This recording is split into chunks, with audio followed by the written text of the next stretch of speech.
ஓம் சாய்ராம், ஸ்ரீ சாய்ராம், ஜெய் ஜெய் சாய்ராம். சாய் பக்தர்கள் அனைவருக்கும் சாய் கீதை டிவியின் சார்பாக என் பணிவான வணக்கங்கள். பாபாவுடைய ஒரு அழகான அற்புதத்தை இன்றைக்கு சொல்கிறதுக்கு ரொம்ப ரொம்ப ரொம்ப மகிழ்ச்சி அடைகிறேன். ஷிரடியில் ஒரு 12 வயது குழந்தைக்கு பிறவியிலிருந்தே கண் பார்வை இல்லாமல் இருந்து பாபா அவருடைய அனுகிரகத்தால் அந்த குழந்தைக்கு கண் பார்வை கொடுத்திருக்கிறார்.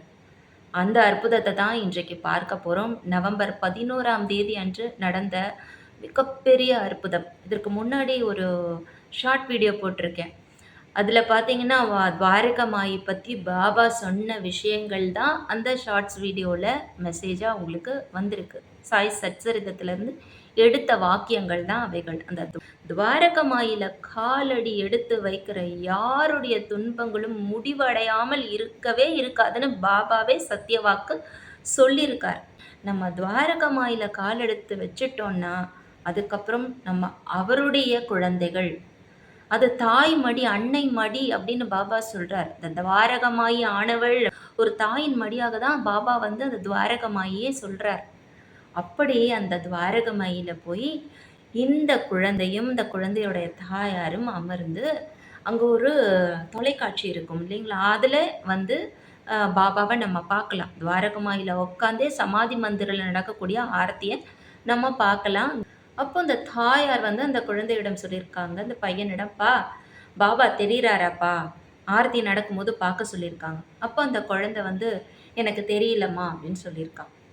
அப்போ அம்மா சொல்கிறாங்க, கவலைப்படாதப்பா, பாபாவுடைய அந்த பெரிய ஸ்க்ரீன் இருக்குல்ல, அந்த ஸ்க்ரீனில் போய் நம்ம பாபாவை பார்க்கலாம், உனக்கான அந்த கண்ணாடியை போட்டுட்டு பார்க்கலாம், நீ கவலைப்படாதப்பா அப்படின்னு அம்மா சொல்லியிருக்காங்க. சரின்னு விட்டாச்சு. மறுநாள் திருப்பவும் துவாரகமாயில போய் உட்காந்து அதே மாதிரி ஆர்த்தி பார்க்குறாங்க.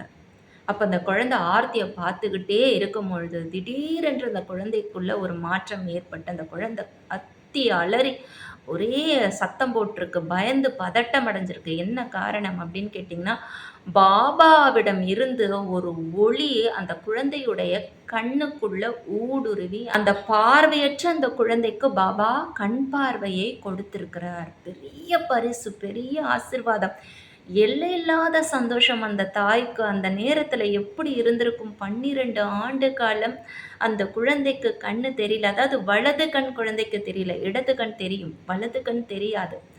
அந்த குழந்தைக்கு பார்வை இல்லைன்னு அந்த தாய்க்கு எவ்வளோ ஒரு ஏக்கம் இருந்திருக்கும்.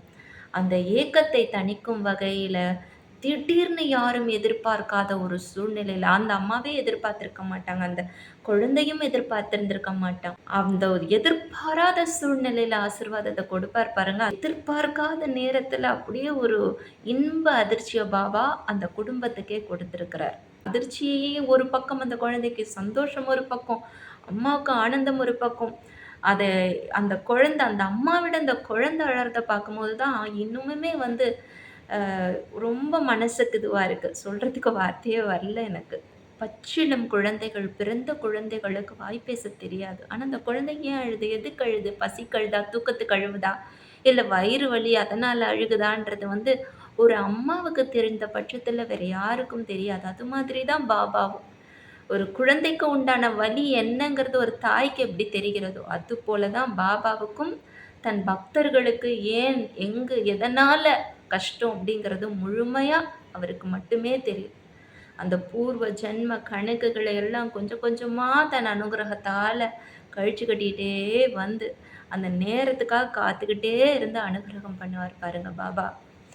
அந்த அனுகிரகத்தை, அந்த ஆசீர்வாதத்துக்காகவே நம்ம என்னென்ன புண்ணியம் பண்ணுமோ, எவ்வளவு கர்மா இருந்த போதிலும் பாபாவுடைய அனுகிரகம் கிடைக்கணுமே, அதுக்கு நம்ம என்ன புண்ணியம் பண்ணுமோ அப்படின்னு நினைக்க தோணுது இல்லைங்களா? இந்த சம்பவம் துவாரகமாயில நடந்தது. பாபா சொன்ன அருள் வாக்கு, அவர் சொன்ன சத்திய வாக்கு. இந்த துவாரகமாய் இந்த அன்னையின் மடியில் அமர்ந்திருக்கக்கூடிய அந்த பக்தர்கள் யாருமே கஷ்டத்தோடு வெளில போக முடியாதுன்னு பாபா எப்படி சொன்னாரோ அதை அப்படியே நிகழ்த்தி காட்டியிருக்கார். இந்த கலியுகத்தில் பாபாவுக்கு நமஸ்காரம் சொல்லிக்கலாம். ஜெய் சாய்ராம். பாபா எல்லையில்லாத கருணை உடையவர் அப்படிங்கிறதுக்கு பாபா நிகழ்த்திய இந்த அற்புதம் நமக்கு எல்லோருக்கும் ஆதாரமாக இருந்தது. மீண்டும் சாய் கீதை டிவியில் இது போன்று பாபா செய்த அற்புதங்கள் நிறைய நம்ம பேசலாம். ஜெய் ஜெய் சாய்ராம். நீ என்னை காண ஆவல் கொண்டாய். ஆகவே உனக்கு மெய்சிலிர்க்கும் அனுபவங்களை தந்து என் இருப்பை உன்னிடம் வெளிக்காட்டுவேன்.